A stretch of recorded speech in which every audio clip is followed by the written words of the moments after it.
భార్య: అయిపోయింది. నా జీవితం సర్వనాశనం అయిపోయింది. నా జీవితం సంకనాగిపోయింది.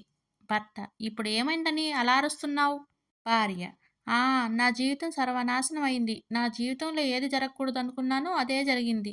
భర్త: ఒసే తిక్కలదానా! అసలేమైందో ఫస్ట్ చెప్పు. తర్వాత ఎంత ఏడుస్తావో ఏడు. భార్య: ఆ! మీకు 2 పెళ్ళిళ్ళంట కదా! భర్త: అవును. ఈ విషయం నీకు పెళ్ళికి ముందే చెప్పాను కదా! మర్చిపోయావా? భార్య: మీరు నాకు చెప్పలేదు. నాకు సెకండ్ హ్యాండ్ మొగుడన్నమాట. మీరు నాకు చెప్పలేదు. భర్త: ఓసి తింగరదానా! నీకు పెళ్ళికి ముందే చెప్పాను కదా! నిన్ను రాణిలా చూసుకుంటాను అని. భార్య: హా! రాణినా? రాణి ఎవరు?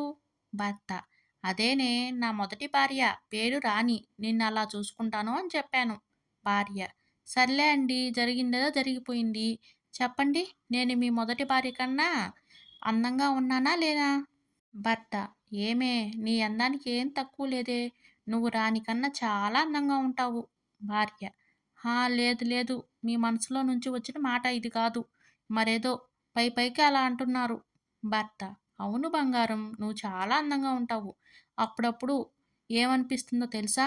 నీలాంటి అందమైన భార్యని ఇంకో ఇద్దరిని ముగ్గురిని తెస్తాను అనిపిస్తుంది. భార్య: అవునా? థ్యాంక్ యూ సో మచ్ అండి. భర్త: అవును బంగారం.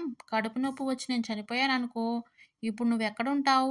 భార్య: అబ్బా! మీరు ఊరుకోండి. మీరు మరీను. కడుపు నొప్పి వస్తే మాత్రం ఎవరైనా చనిపోతారా ఏంటి? భార్య: అవునండి. ఒకవేళ నేను సడెన్‌గా తలనొప్పి వచ్చి చనిపోయానే అనుకోండి, అప్పుడు మీరెక్కడుంటారు? భర్త: అబ్బా! ఊరుకోవే. అసలు నీకు తలే లేదు. తలనొప్పి ఎక్కడి నుంచి వస్తుంది? భార్య: అబ్బా! ఉదాహరణకి అనుకోండి, మీరెక్కడుంటారు?